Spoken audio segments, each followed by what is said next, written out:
Hello everybody, welcome back to my channel. This is your Highland girl with her story. Pull up a chair, step right up, hurry, hurry before the show begins. So thank you for liking, sharing, and subscribing. Thank you for coming back to the channel. Thank you for spending your 2 cents in the comments section. Without further ado, let's get into it. I am going to be talking about God of the universe, yeah? Along with time and expiration dates. So there's a song that you heard the song and you're singing the song and you love the song and that's your jam. It's more like it's your what do you call it, your national anthem, right? You are good, you are kind, you are more than this. Lost for words, trying to describe you. Elohim, Elion, El Seraphim, greatness is all I see. For there is nothing you cannot do.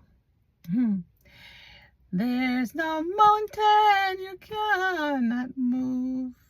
If you have said it, then you will do it. Right? So, he said, if you said it, if God have said it, which his word is saying, before one of my word pass away, heaven and earth will pass away. And he said, the song goes to say, you have a track record you always keep. You have a track record, yeah? And you're not about to stop that now. So God not going to stop him track record they have. A God word, it'll bring it to pass, right? Ask and it shall be given. But do you know that's most time and sometimes, repeat it, we ask or pray amiss. We have a miss in our head and then we pray amiss. For example, I said I was going to talk about expiration date. So expiration date, you go to the store and you buy something. Maybe let's say you buy a carton of milk, right? And I'm not talking about the milk that can sit there like the soy or whatever milk that can sit there for how long and not spoil. I'm talking the regular cow's milk. You go and you buy a gallon of it. But somehow when you're picking up the milk, you said to yourself, you're going to make all sort of stuff and this is enough for everything that you need. But somehow you got home, you put the milk in the fridge and then you forgot. And you're like, I don't feel like baking that anymore. And by the time you're ready to use it, it expired. Did you do that on purpose? No, you just probably, life happens and you didn't get to use it, yeah? What about people? Yeah. What about people? Do you know that people have an expiration date? Do you know accidentally expired? It's not because God wasn't watching, but accidentally expired. And sometimes they heard, don't do this, and they didn't follow the instruction, and so it accidentally happened. An accident. That's the reason why we need to pray every day for our family. But you said, yeah, I was praying because Nana was in the hospital and I prayed, but Nana, they called and said Nana expired. There you go. Again, Nana have an expiration date that you didn't know what time.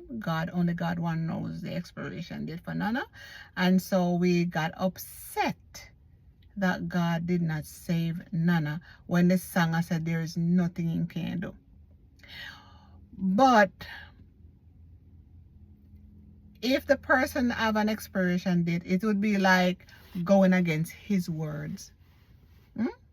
He's not going to go against his word. He said before his word passed away, heaven and earth will pass away. So if Nana have an expiration date, even though we are begging, we are pleading, we are bawling, we are la da da da, Nana have an expiration date, and God didn't know when Nana was born.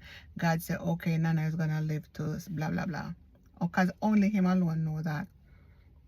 Now, I watched a movie many moons ago from Justin Timberlake, I think it is, and the movie called Time Limit. And so in their wrist they have the time. So if you don't have enough time to, let's say, buy a bottle of water, you can't buy the water. For your bus ticket, you have to make sure that the time is in your wrist. And then people was just looting and taking other people's time because theirs is running down, and they just run and grab your hand and boom boom and boof boof boof, and then you know you're expired, right? But luckily that is not how God do it. Even though you don't know when your expiration date is coming up, that's not how God do it. So instead of us always saying God wouldn't do this and God didn't do it and God, just know that he's a man of his words. But he's a man of his words that is going to follow his writings and his ordained things that are ordained and predestined, and everything that he has, he's going to follow that route. And he's not gonna divert from it because we said, okay, God save Nana for me. That's not how God works. All right. What about your friend? You have a bosom buddy, and the person promised you to give you something, and 5 years down the line it never happened. But you still talk to that friend. You still remember, but you still talk to that friend, and you bosom buddy with that friend, and that all that friend was always doing was promising you stuff that they never did. And I'm not saying that friend and God is in the same bracket, but if you can friends with someone who always lying to you, and then mad at someone who have your back every day of the week and twice on Sunday, that sort of look like, I don't like the picture, don't look so good. Just put up a picture and look at it. It don't look so well, eh? Right, yeah? So I hope I make sense to you, where you start looking on your life because you don't know the lifespan that you have, and said, you know what, God, I've been doing this, I've been doing that. Forgive me for this, forgive me for that. Teach me. Give me your wisdom, knowledge, and understanding. Let me understand you better, God. And if you have somebody in here, your heart was not meant to grab up somebody and drape them up. It was meant to be calm and loving, caring. And so now if you're doing that, you might say, okay, God, I don't really want my heart to take me out. Because they said, whatever you live by, you die by it too. So who knows? You might be sick with the heart. And this is not goes out to anyone special. This is just a, because I don't want nobody to go like, well, this is just my YouTube, and I'm doing a video, and I'm just saying, don't keep anybody up in here, because it's too much to hold on to up there. Love is lovely and war is ugly. Thank you for pulling up your chair. What good? You're here?